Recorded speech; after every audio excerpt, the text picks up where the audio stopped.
Hello, I'm Femi OK. Today on the stream, the very first episode for 2022. Happy New Year. Thank you for joining me. Also joining us, the philosopher and cultural theorist, Slavoj Zizek. It's so nice to have you here, Slavoj. Welcome to the stream. People delight in giving you titles and describing you. A couple of descriptions: celebrity philosopher, most dangerous philosopher in the West, and this one, it tickles me, but I have no idea what it means. Elvis of cultural theory. Out of all of the titles you've been given over the years, which one do you embrace the most? Which one do you love? I prefer the most dangerous philosopher in the West, although it was meant as a critique. This Elvis stuff, it's stupid. I think it's an excuse for the people not to take me seriously. The idea is, oh, you will hear some jokes from him, but don't expect too much. No, my basic thoughts are very serious. So, very briefly, why do I like to give a comic twist to it? Well, we live in a very dangerous time. And when things are really desperate and tragic, do you know that only comedy can do the work? From my Jewish friends, I learned, that in Auschwitz, there was a whole series of Jewish jokes about it. So, you see my point. When things are desperate, they are too horrible to take them seriously, to play the dignified role. You need humor to survive. So, Roy, I have an image of you as a young boy, not asking why, but giving up ideas and suggestions. So most little kids are, why is the sky blue? Why is this? Why does this happen? I kind of reversed it, and you're telling other people what the answer is. As a young philosopher, what drove you into that interest about knowledge and ideas and how to explain our world? That's a very nice question. My work operates almost in the opposite sense. I'm not searching for answers. I'm reading things, observing them, and then all of a sudden it strikes me. In my mind, I get answers, and then literally I have to think to what question this answer is an answer. This is what is happening to us today, I think. We are given answers all the time. Crises are answers to problems. Crises are not just questions. And the difficult thing is to ask the right question. And that's the task of critical thinking and philosophy today. It's not so much to give answers. What can I, as a philosopher, say about, ecological crisis? This is for specialists and so on. But what I can do is interrogate or examine how do we approach this topic. Are there ideological traps or mystifications in the very way we approach this topic? For example, brief one, racism. I noticed that lately we automatically identify racism or try to reduce it to the topic of tolerance. We should tolerate each other and so on and so on. No, this is not the true problem of racism. Martin Luther King never spoke of tolerance and so on. So you see, if we define the problem of racism as the problem of tolerance, we are already perceiving the problem from the standpoint of this late liberal obsession with free choices and so on and so on. That's what I can do. Not give answers, but ask the right questions. So whether people want to ask you the right questions or give you some answers, I am sharing you with our online audience right now. So if they're on YouTube, the comment section is right here. You can comment on Slavoj's philosophy, his approach to life, how he unpacks life. You can do it in the next 20 minutes, so get online as soon as you can, ask your questions, and I will share them with our guests. Let's start with your recent book, published in December. It is called Heaven in Disorder. For me, it feels like a collection of articles and essays and the way that you are unpacking the world and taking us through very contemporary issues. How do you see that book? Who is it for? Well, the key dimension of what I wanted to develop in this book is indicated already by the title. Heaven in disorder means that even when there is chaos in our world, usually for more traditional views, Marxism included, heaven remains in order.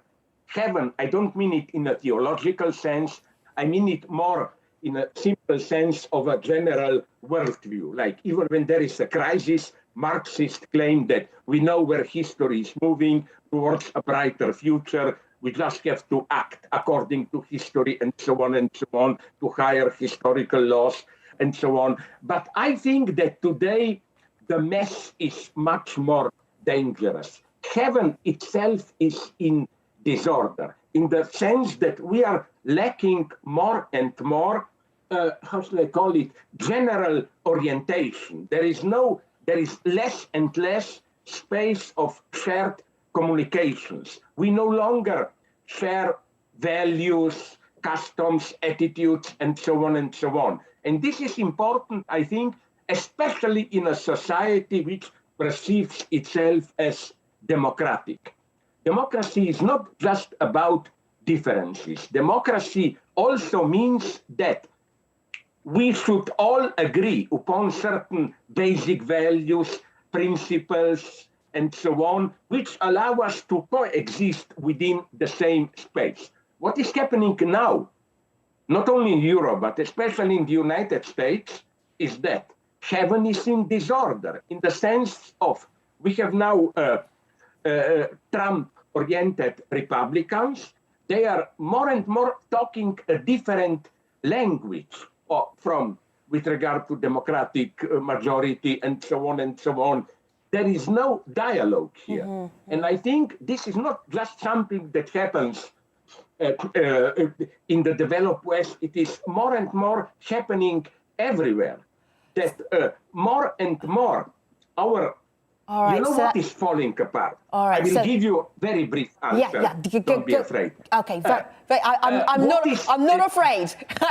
But I'm going to put a question to you. What is slowly disintegrating is what we philosophers call the big other social order of customs, unwritten rules. Rules are never just rules. Every network of rules that you have to obey to belong a certain social space involves kind of a deeper rules which tell you how to apply rules. This always fascinated me. For example, let's say this is not probably true.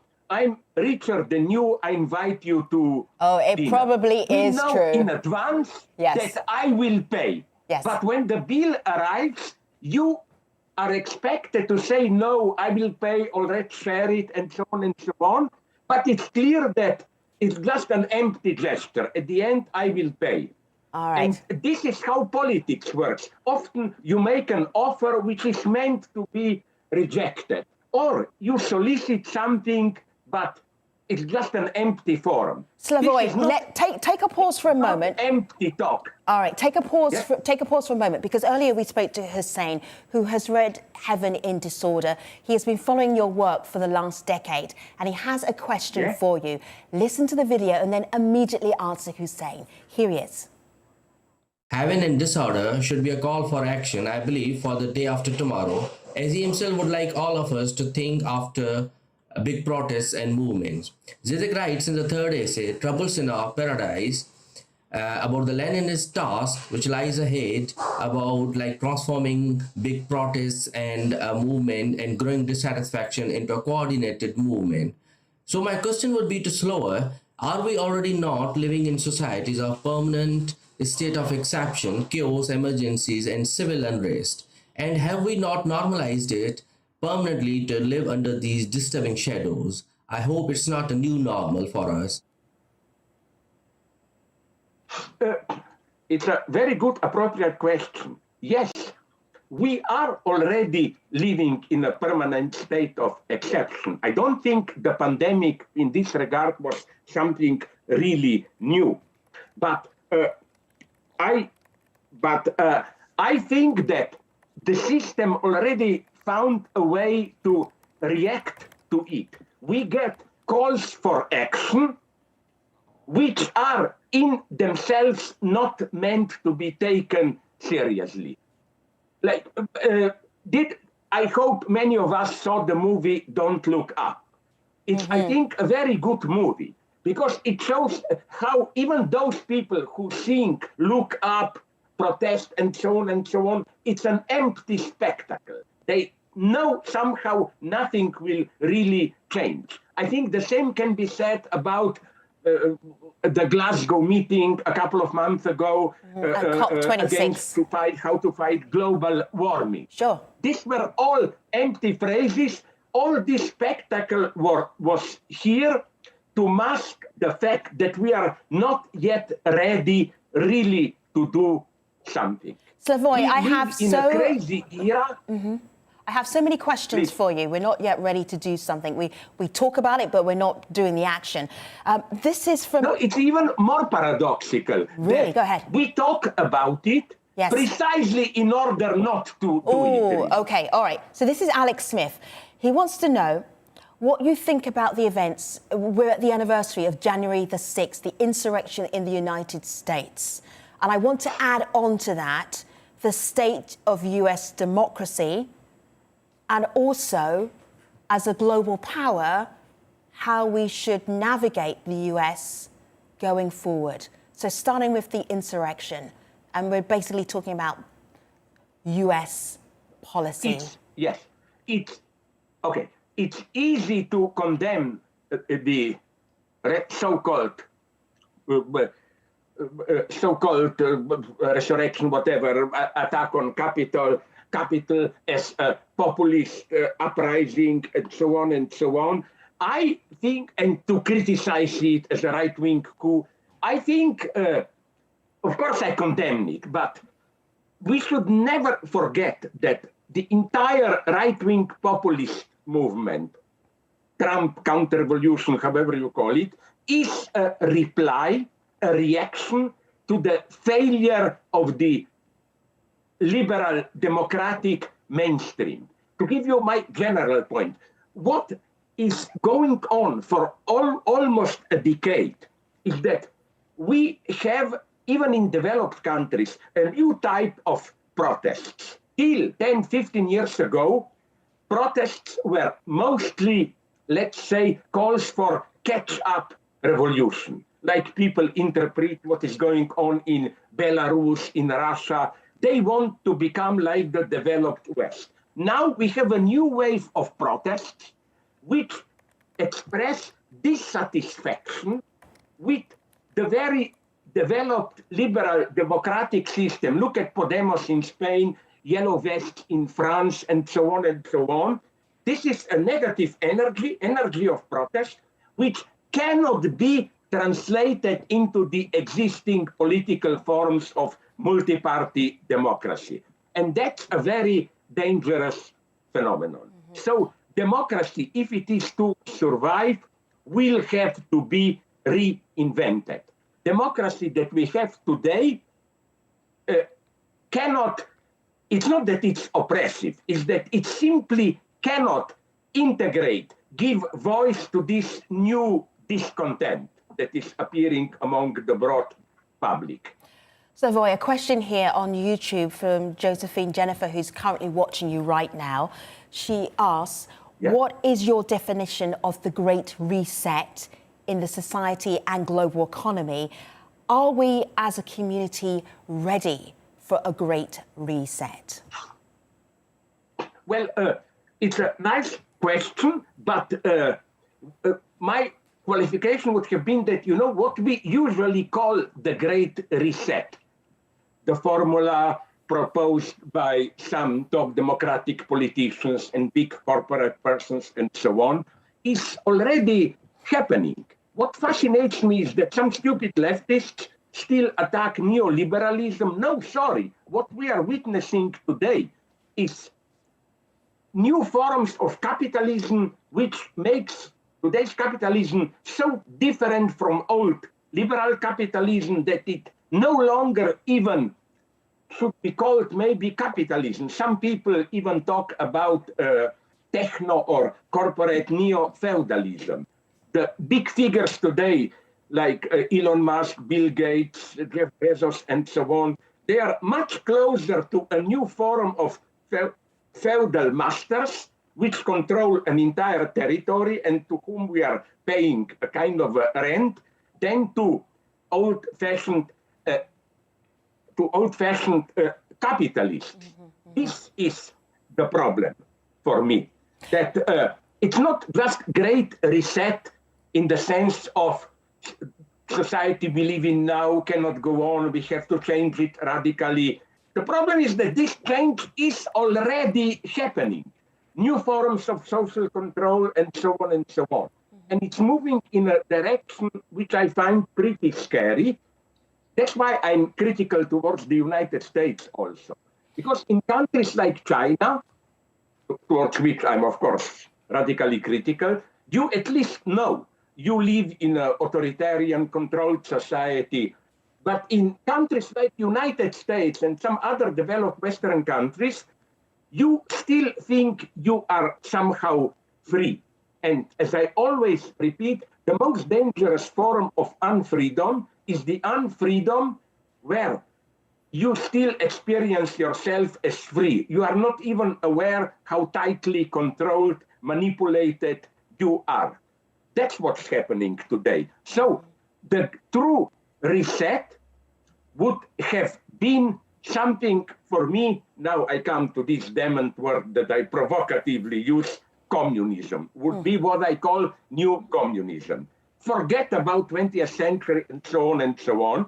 I will give you literally in half a minute the program of this new communism. Just listen to the official media, and they are all aware of what is to be done to get out of the pandemic, to fight global warming. We need, in some sense, to socialize healthcare, more global cooperation. It's clear that to fight global warming, market alone cannot do it. We need some kind of social coordination. We need international cooperation and so on and so on. Communism for me is simply an order in which all these demands, which are even publicly acknowledged, could actually be met. Where, again, economy would have been somehow socialized, where our public political life would change so that it will not be just elections every 2 years or whatever, but the ability to make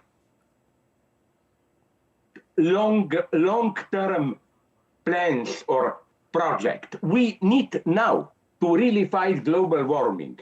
We need somehow to agree on decisions which are not just till next elections, but which will decide how we will live for decades in advance and so on and so on. That would have been, for me, a true great reset. So, Slavoj, I'm thinking part of the Great Reset is the fact that the entire world is finding itself in a pandemic. So we have to think about how do we go forward, where do we go to next, even if we normally would not have done so. I have one more thought for you on video, and this is from Matt McManus. He is in Canada. He has a question for you. Have a listen to the video and then go ahead and answer Matt. Here he is. Like you, I'm hopeful that the COVID-19 pandemic is actually going to lead a lot of people to move towards progressive and leftist causes. But I'm also a little bit worried that the opposite might happen. Looking historically, we can see that in many circumstances, people don't move towards the left. In dire circumstances, they move towards the right instead. And I think we can see that in many different parts of the world. So my question for you is, why do you think that we're going to see a movement towards the left, given current circumstances? And what do you think we can do as progressives to make sure that we don't see a transition towards the far right? It's a very good elementary question. My answer is simply that I definitely don't think that it's guaranteed that we will move towards the left.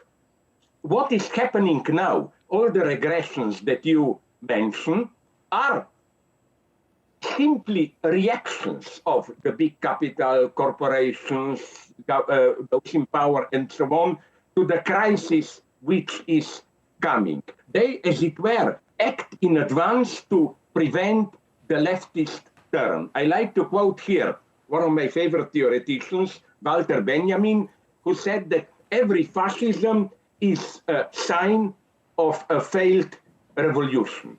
Again, their progressive potentials are obviously generated by the situation we are in. Again, just think about global warming. What should have been done? Are we aware, for example, that in the next decades, maybe tens, hundreds of millions of people will have to move around? There will be food shortages. So we can only survive through more socialized economy, not old communist centralized planification. That would have been a catastrophe, but simply more of this cooperation and so on and so on. And of course, those in power are counteracting it. But the important thing to see is that, again, they are already changing society. So we are no longer dealing with the old neoliberal capitalism and so on and so on. So what will happen? I'm paradoxically here optimist because I am a pessimist. What do I mean by this? I'm pessimist in the sense that it's not guaranteed that things will take a turn towards the better. They will not. Probably even not. History is not on our side. History is moving towards a catastrophe. We have to act. And the only thing I can say is that, unfortunately, we haven't yet reached the point of awakening. Mm-hmm. We obviously will have to go through even more serious ecological crisis and all other types of social crises. Slavoj, bearing in mind your quite pessimistic view of the future, I have one more question from YouTube. I want you to answer this as swiftly as you can. Life-Giving Woman says, I am curious if because of how you approach the world, does it leave you feeling lonely? And how do you overcome those feelings when it feels like no one but you thinks critically? So what's the impact of your work on you? First, I'm not afraid of being lonely. I will tell you now something very perverse. I even learned, that's how I survived the last 2 years, I've even learned somehow to enjoy apathy. You know, take time to reflect. Maybe we need more of this.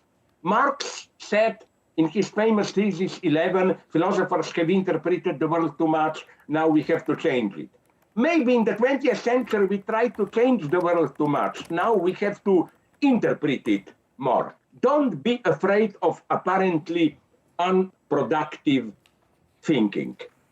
And so my optimism is nonetheless that in spite of all this horror, from time to time, authentic miracles are happening. Don't also forget small but nonetheless remarkable progresses of the left. Chile, elections in Bolivia, in Chile, or in the United States. We have now, this is a tremendous shift there. We have now democratic socialism as a legitimate option. You can talk about it. You are not automatically excluded. Slavoj Zizek, and so on and so can you believe that 25 minutes went so fast that we still have so much more to get from you? But I'm going to leave it there for now. If you would like to hear more from Slavoj Zizek, I highly recommend his book, Heaven in Disorder, published in December, available now. Thank you, Slavoj, for being part of our show today. Thank you for the excellent questions on YouTube as well, and the answers on YouTube as well. I see what you did there too. Thanks for watching. I'll see you next time.